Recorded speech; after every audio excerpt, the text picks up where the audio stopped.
మీ business ఏదైనా మీ ఊర్లో promotion చేయాలంటే అది సుమన్ టీవీతోనే సాధ్యం. ఇప్పుడే సంప్రదించండి.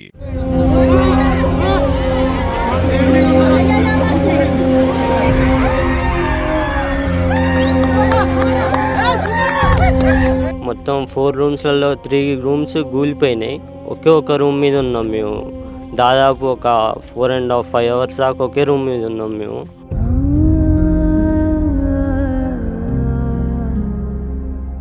ఫోన్ చేస్తుంటే అసలు కొన్నిసార్లు ఫోన్ పోలేదు, కొన్నిసార్లు ఫోన్ ఎత్తలేదు.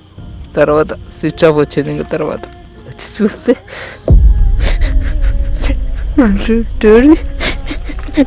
డాడీ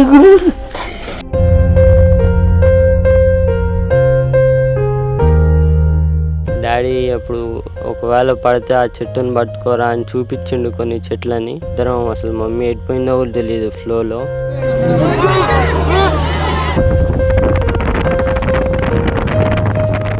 వాళ్ళది అన్నీ ఉన్న పండంటి కాపురం. ఆ కాపురం ఒక్కసారిగా చిత్రమైపోయింది. అసలు వీళ్ళ చదువులు అయిపోతున్నాయి, నెక్స్ట్ మా భవిష్యత్తు బాగుంటుంది, వాళ్ళిద్దరికీ జాబ్స్ వస్తాయి, నెక్స్ట్ మా మంచి రోజులు అని ఆ భార్యాభర్తలు ఎన్నో కలలు కన్నారు.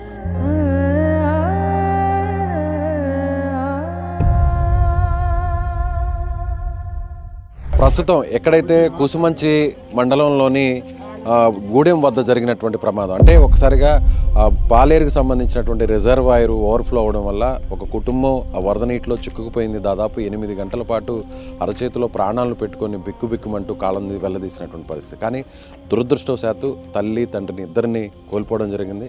కానీ అందులో కొంత అదృష్టవశాత్తు మన ముందున్నటువంటి షరీఫ్ ప్రాణాలతో బయటపడ్డాడు. నిజంగా తల్లిదండ్రులు కళ్ళ ముందే కొట్టుకుపోవడం అనేది ఎవ్వరికి కూడా జీవితంలో అలాంటి బాధాకరమైన సంఘటన రాకూడదు.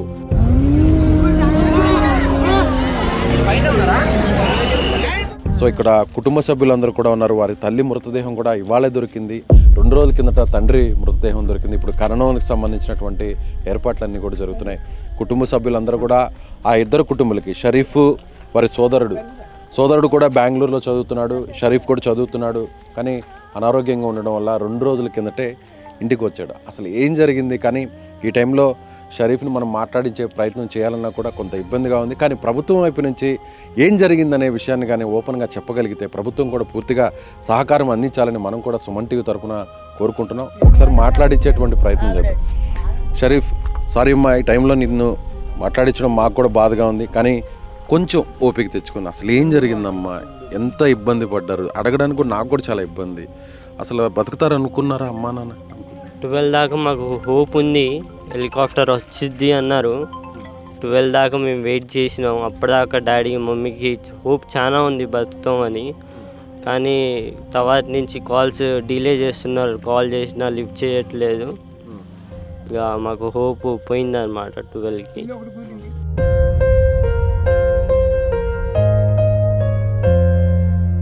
మామూలుగా మీరు ఇంట్లో పడుకో ఉన్నారా? మీకు ఎన్ని గంటలకి ఫ్లడ్ వస్తుందని మీకు తెలిసింది? అసలు ఏం జరిగింది కొంచెం వివరించగలవా?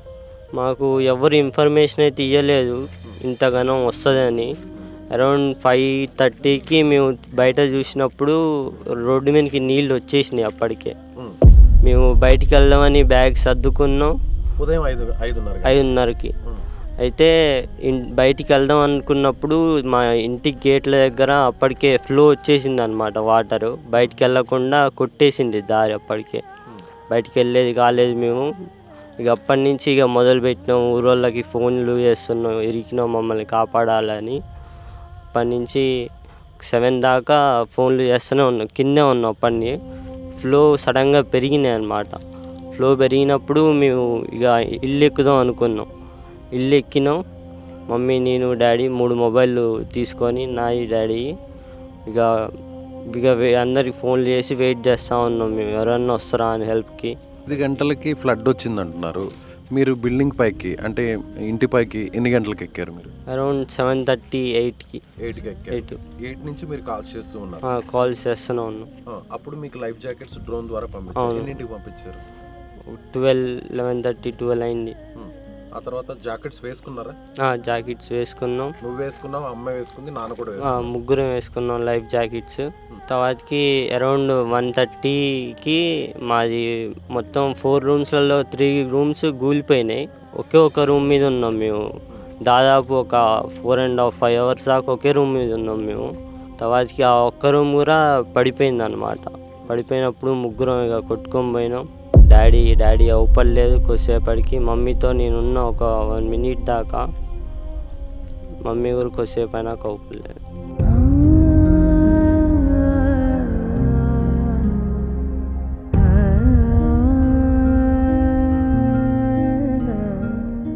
అంటే అమ్మ నీతో పాటే ఉన్నిందా కొద్దిసేపు కూడా? కొద్దిసేపు ధైర్యం చెప్పావా? నువ్వేమన్నా అమ్మకి ధైర్యం చెప్పావా? అమ్మ కూడా నీకేమన్నా ధైర్యం చెప్పింది? డాడీ అవుపడపోయి మమ్మీ డాడీని చూడరా అన్నది. నేను డాడీ అని మొత్తుకున్నా ఒక 2-3 సార్లు. డాడీ రిప్లై రాలేదు వీటి నుంచి.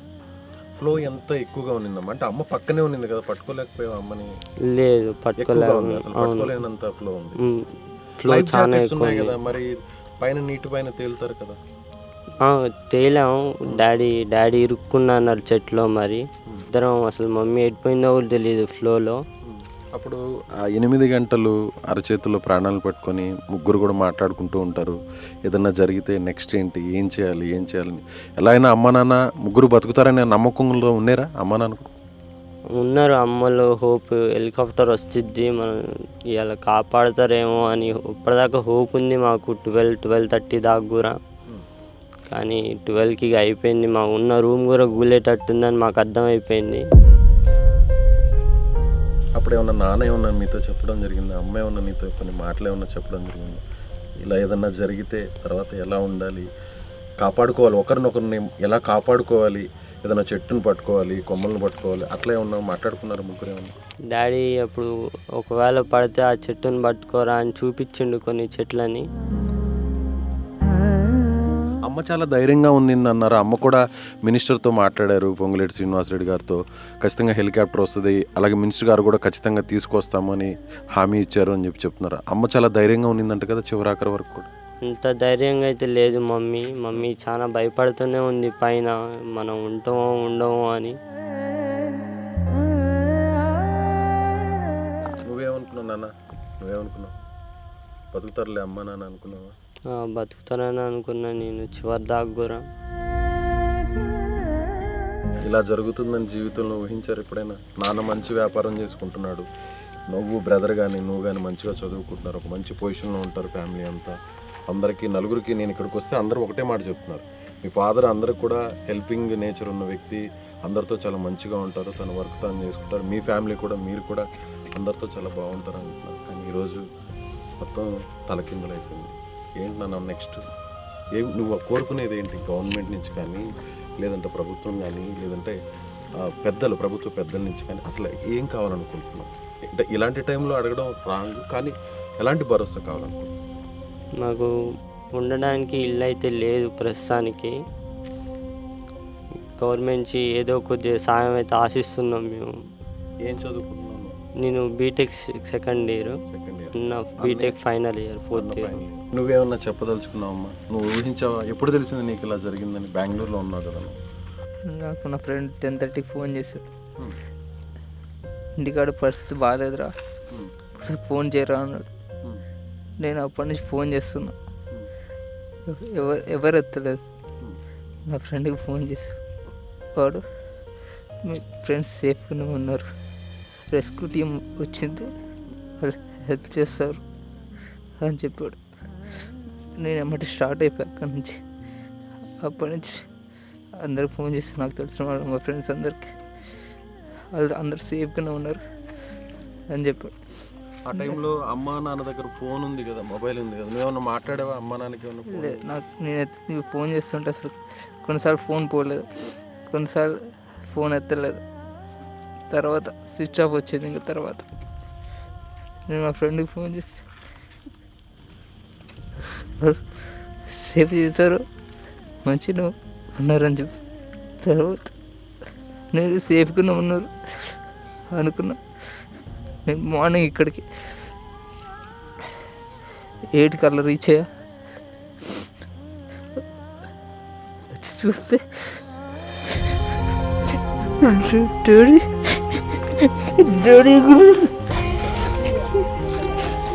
ధైర్యంగా ఉండాలమ్మా, ధైర్యంగా ఉండాలన్న. పెద్దవాడు నువ్వే, తమ్ముడికి నువ్వు సపోర్టింగ్గా ఉండాలి. నువ్వు ఒక్కసారిగా నిన్ను తాళ్లతో కాపాడారు కదా, అప్పుడు కొట్టుకుపోతున్నప్పుడు నువ్వన్నా సేఫ్ అవుతావు అని అనుకున్నావు అప్పుడు? నేను హోప్ అయితే ఉంది నాకు. మనుషులు అవపడుతున్నారు జనాలు, వాళ్ళు చేతులెక్కి సైకిల్ చేస్తున్నారు ఇటురా ఇటురా అని. వాళ్ళు లాస్ట్లో నేను అవపడ్డాను, వాళ్ళు నన్ను గుంజారు ఎమ్మటే బయటికి. అవపడ్డం వెంటనే గుంజిగా నువ్వేమన్నా వాళ్ళ వైపు వెళ్ళే ప్రయత్నం ఏమన్నా చేసావా, లేదంటే ఆ ప్రవాహంలో నువ్వే అటువైపు కొట్టుకొని వచ్చావు? ఫ్లోనే నెట్టేసింది నన్ను, ఫ్లోనే అక్కడ దాకా నెట్టేసింది. నీకు స్విమ్మింగ్ వచ్చా? లేదు, స్విమ్మింగ్ రాదు. నాన్నకు కూడా రాదు? నాన్నకు వచ్చు, మమ్మీకి రాదు. కానీ నాన్నకు స్విమ్మింగ్ వచ్చినా కూడా చెట్లో ఇరుక్కుపోయాడు. అవును. నిజంగా చాలా బాధాకరం. షరీఫ్ వాళ్ళ సోదరుడు ఇద్దరు కూడా అన్నదమ్ములే మిగిలారు చివరికి. చిన్నప్పటి నుంచి అమ్మా నాన్న ఇద్దరిని ఒక మంచి ప్రయోజకులు చేసి వారి భవిష్యత్తుకు బంగారు బాటలు వేయాలని ఒక్కొక్క మెట్టు ఎక్కుతూ ఒక్కొక్క రాయిని పేర్చుకుంటూ మంచిగా వ్యాపారం చేసుకుంటూ వచ్చారు. మరికొన్ని సంవత్సరాల్లో ఇద్దరు కూడా ఒక మంచి ఉద్యోగాల్లో సెటిల్ అవుతారు. తల్లిదండ్రులు కూడా ఇద్దరిని ఎంతో సంతోషంగా చూడాలనుకున్నారు. కానీ విధి ఒక్కసారిగా మొత్తం జీవితాన్ని అంతా తలకిందులు చేసింది. ఇద్దరు మాట్లాడుతుంటే, షరీఫ్ మాట్లాడుతుంటే ఒకవైపు ఒక బాధ కలుగుతుంది. వారి సోదరుడు అంటే చివరకు అమ్మా నాన్న నేను వచ్చేంత వరకైనా కాపాడుతారేమో, బయటపడతారేమో, ఇన్ని గంటలు ఉన్నారు కదా, రెస్క్యూ టీమ్ ఏదన్నా హెల్ప్ చేసి వాళ్ళని సేవ్ చేస్తుందేమో అనుకున్నాడు. కానీ ఇక్కడికి వచ్చాక తండ్రి మృతదేహాన్ని చూశాడు. తల్లి మృతదేహం 2 రోజుల వరకు కూడా దొరకనటువంటి పరిస్థితి. ఒక్కసారిగా ప్రకృతి, ఒక్కసారిగా ప్రళయం లాంటిది వస్తే జీవితాలు ఏం జరుగుతాయనే దానికి యాకూబ్ కుటుంబం ఒక ఉదాహరణగా మనం చెప్పవచ్చు. సో ప్రభుత్వం వీరికి అండగా నిలబడాలి. ఎవరైనా దాతలు కూడా ముందుకు రావాలి. ₹1,00,00,000 వరకు వాల్యూ చేసేటువంటి వీరు ఆస్తులు మొత్తం కొట్టుకుపోయాయి. ₹1 కూడా మిగలలేదు. అప్పటి వరకు ఎంతో సంతోషంగా అక్కడ మనం చూసాం. కారు ఉంది, ట్రాక్టర్స్ ఉన్నాయి, బైక్ ఉన్నాయి, అలాగే వాల్యుబుల్ థింగ్స్ అన్నీ కూడా ఉన్నాయి. అన్నీ కొట్టుకుపోయాయి, ఏం మిగలలేదు. చివరాఖరికి ఏం మిగలలేదు. ఆ చిన్నారిని అడిగితే ఏమంటున్నాడంటే, నేను చదువుకుంటున్నాను, గవర్నమెంట్ మేము ఉండడానికి ఇల్లు కూడా లేదు, ఒక ఇల్లు లాంటిది ముందు ఒక జాగా చూపించండి చాలు అంటూ కూడా ఆ షరీఫ్ కోరుతున్నటువంటి పరిస్థితి. సో అందరూ కూడా వీరిని అడుగుదాం, ఏం చేస్తే బాగుంటుంది, ఈ పిల్లలకి ఏం చేస్తే బాగుంటుంది, ఈ ఫ్యామిలీకి ఏం చేస్తే బాగుంటుంది అనేది ఇక్కడ ఉన్న వారిని అడిగి తెలుసుకుందాం. ఇప్పుడు వాళ్ళు అది పట్టాపొలం అండి, అయినా కానీ అక్కడ ఉండటానికి ఎలాంటి కన్వీనియంట్ లేదు. ఎందుకంటే ఆ సింహం మళ్ళీ ఎప్పుడు వచ్చి మీద పడి మింగిద్దో తెలియదు. ఇంకొకటి ఆ ఫ్లడ్ వల్ల బాగా ఒక 10 అడుగుల లోతు వరకు గుంటపడిపోయింది. వాళ్ళకి పక్కా ఇల్లు నిర్మాణం లాంటిది ఏదైనా చేసి ఇద్దరు పిల్లలకి తర్వాత ఇద్దరు ఇంకొకటి ఏంటంటే పెద్ద బాబుది ఈ సంవత్సరంతో ఫైనల్ ఇయర్ అయిపోద్ది, చిన్న అబ్బాయిది ఇంకా 3 సంవత్సరాలు కంటిన్యూ చేయాలి చదువు. ఆ ఇద్దరికి చదువుకు సంబంధించిన పూర్తి భరోసా అనేది ప్రభుత్వం కల్పించాలి.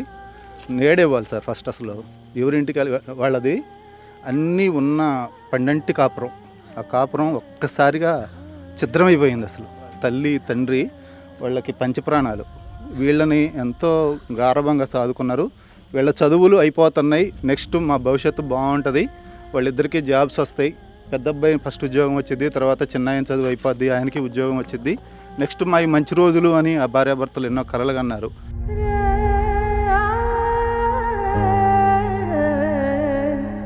ప్రతిరోజు మేము వాళ్ళతో మాట్లాడుతూనే ఉంటాం. మా సొంత బంధువు, మా సొంత అన్నయ్య, మా వదిన. ఫైనల్గా ఏం చేస్తా, ఇద్దరికి ఏం చేస్తే బాగుంటుంది? ఇద్దరిలో కనీసం ఒకరికైనా షరీఫ్ని కాపాడారు స్థానికులు, షరీఫ్ని కల్పించాలి సార్. ఎందుకంటే విద్యార్హత ఉంది, ప్రభుత్వ ఉద్యోగం అనేది పెద్ద అబ్బాయికి ఇప్పుడు ఈ సంవత్సరంతో ఇదే కోరుకుంటున్నారా? జాబులు రావాలా గవర్నమెంట్. మేము కోరుకునేదల్లా ఏమీ లేదు సార్. ఆ ఇద్దరు పిల్లలకి కూడా వాళ్ళకి ఆదరు ఏమన్నా ఉన్నది అని అంటే, ఆ గవర్నమెంట్ నుంచి ఏదైనా పొందగలిగేది ఏమన్నా ఉన్నదంటే ఇద్దరు పిల్లలకు కూడా జాబే సార్. అందరూ ఒక్కసారి చెప్తారా ప్రభుత్వానికి తెలిసే విధంగా? కంపల్సరీగా ఖచ్చితంగా ఇద్దరికి గవర్నమెంట్ జాబ్, ఇద్దరు పిల్లలకి జాబ్ వాళ్ళకి జాబ్ కావాలి. కాపాడలేదు కాబట్టి వాళ్ళు ప్రభుత్వం జాబ్ ఉద్యోగాలు రావాలి, గవర్నమెంట్ జాబులు రావాలి, ప్రభుత్వం ఇల్లు కట్టియాలి. ఆ చేతిలో లేదు. అవకాశం ఉంది, వాళ్ళకి అవకాశం ఉంది. ప్రభుత్వం కాపాడలేదు కాబట్టి ఆ ఇద్దరు పిల్లలకి న్యాయం చేయాలి, ఇద్దరు పిల్లలకి జాబ్ ఇప్పియాలి. వాళ్ళు బాధపడ్డారు, ఇప్పటిదాకా మేము కాపాడలేదని బాధపడ్డారు. మీరంతా గ్రామస్తులు, బంధువులంతా, కుటుంబ సభ్యులంతా ఆ ఇద్దరు ఇప్పుడు అనాథలుగా మారారు. మీరందరూ ఇదే విధంగా చివరి వరకు సపోర్ట్ గా ఉంటారా? ఉంటాం సార్, ఉంటాం చివరి దాకా ఉంటాం.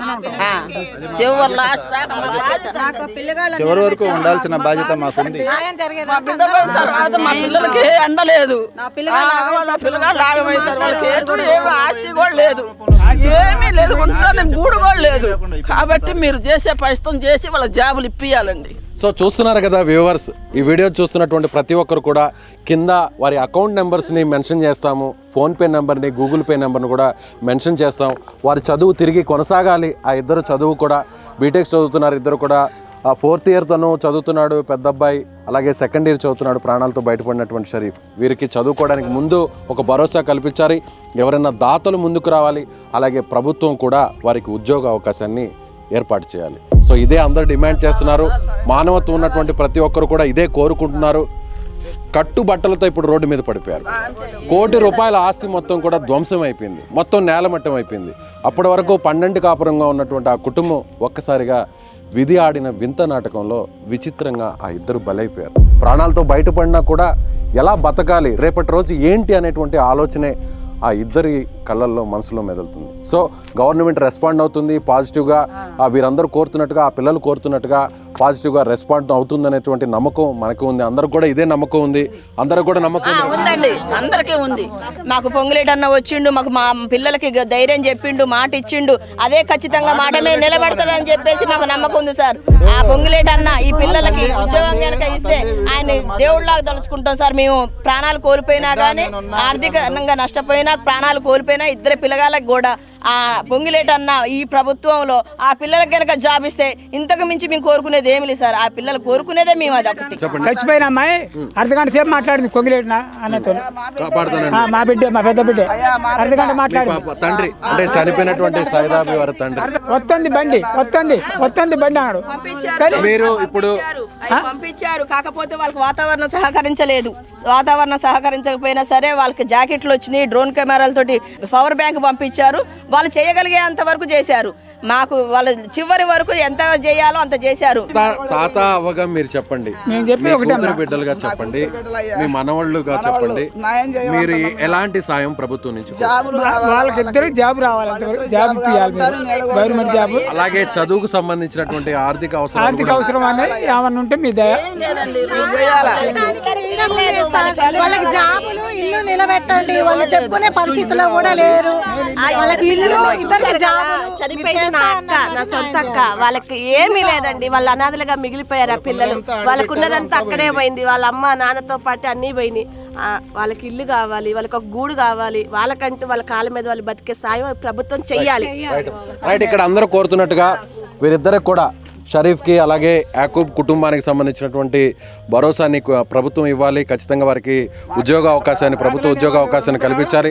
అలాగే కొంతమంది దాతలు కావచ్చు, లేదంటే ప్రభుత్వమే వారి విద్యకు సంబంధించినటువంటి ఖర్చునంతా కూడా భరించి వారి ప్రయోజనాలకు, అంటే కొంతన్నా పోయినటువంటి తల్లిదండ్రులను తీసుకురాలేం, ఆ నష్టాన్ని పోర్చలేం, కానీ జీవితంలో ముందుకు వెళ్ళడానికి వారికి ఒక ఆధారాన్ని కల్పించాలని వారి తరపున కుటుంబ సభ్యులు, వారి సన్నిహితులు అందరూ కూడా కోరుతున్నారు. సుమన్ టీవీ కూడా అదే కోరుకుంటుంది.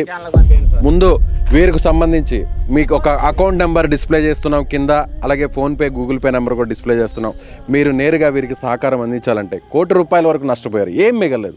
కాబట్టి వారి చదువు కోసం కాస్తంత మీ వంతు సహాయంగా మేము సైతం అంటూ ముందుకు వచ్చి వారికి చేయాల్సినటువంటి సహాయాన్ని చేయాలని సుమన్ టీవీ మనస్ఫూర్తిగా కోరుకుంటుంది.